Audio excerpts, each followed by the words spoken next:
Opposition Education spokeswoman Kate Ellis joins us now from Canberra.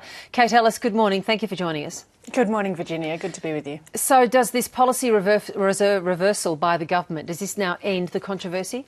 Well, it certainly doesn't. What we have here is another sham, another position from a government that is desperately trying to prove that it's not breaking an election promise that it very clearly is. But hasn't this government just finished the work that your government couldn't, getting the rest of the states on board and being able to spend the $1.2 billion you couldn't get agreement on?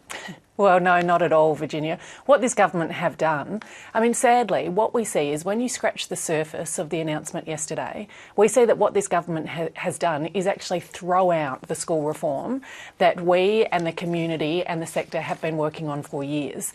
Now, let's be really clear about this. The government claimed they were on a unity ticket with us when it came to education funding. Under the model that we put forward, schools would see over $14 billion of increased funding over the next 6 years, including over $9 billion of federal funding. Now, this government is still falling well short of that.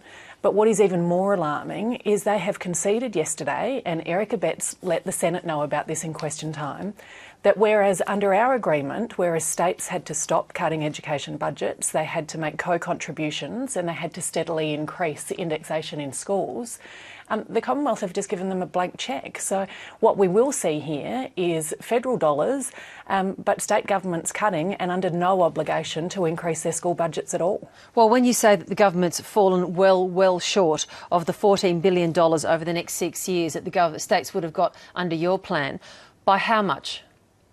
Well, what we've heard from the government now is that they will put $2.8 billion on the table, back to what they said they would before the election. But what we don't know is how much is going to be lost. One, through the fact that the deals that we negotiated meant that for every $2 of federal funding that went in, the states had to put in an additional dollar.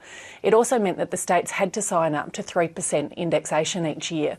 So what we really are not clear on is just how much money is actually going to be ripped down of our schools, and there is a very clear reason why the government won't repeat their promise that no school will be worse off. Just take a moment to fix Sorry, your I'm losing my I know earpiece here. it's clearly driving you crazy, and I understand that. So just take a moment to fix that, because I do want you to be relaxed and be able to hear the question. So we'll sort that out. Kate Ellis is our guest this morning, the opposition spokesperson, and of course we're speaking about the rather difficult way that we seem to have got to, Kate Ellis, that unity ticket. I mean, you've made the point that the opposition said before the election that it was on a unity ticket, and then ended up not being. It's been a hell of a messy way to get there. But you do have to concede this morning now that you actually have ultimately that unity ticket. No, I don't concede that whatsoever. Look, Virginia, what this is about the students in schools across Australia. Now, we believe that they need better resourcing, but we also went through a process to ensure that we came up with the best ways to lift their educational attainment.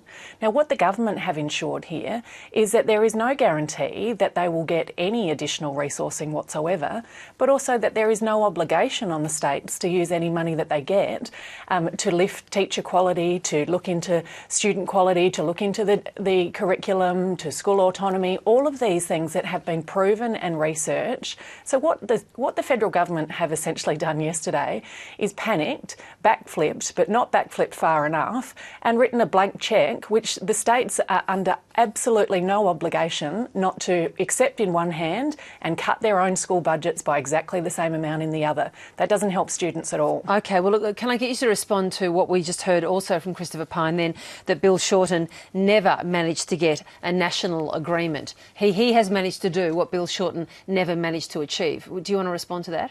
Well, Christopher Pyne hasn't achieved any national agreement if he hasn't required the states to do anything. There is no national standard, there is no national model, there is no national anything. All there is cheques flying out from Canberra for state premiers to do whatever they like with. In contrast, what we had on the table was real reform.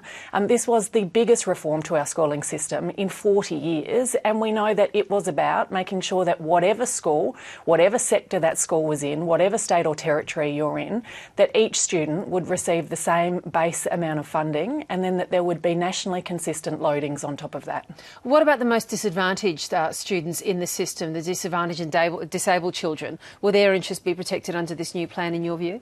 Well, we don't know that at all. We have nothing to suggest that this government intends to hold the states to the loadings that were negotiated, which is a real pity because we know Christopher Pyne himself has said it's not just about money. It's about, one, making sure that money goes to the right places, but two, that that money is invested in programs that really lift educational standards.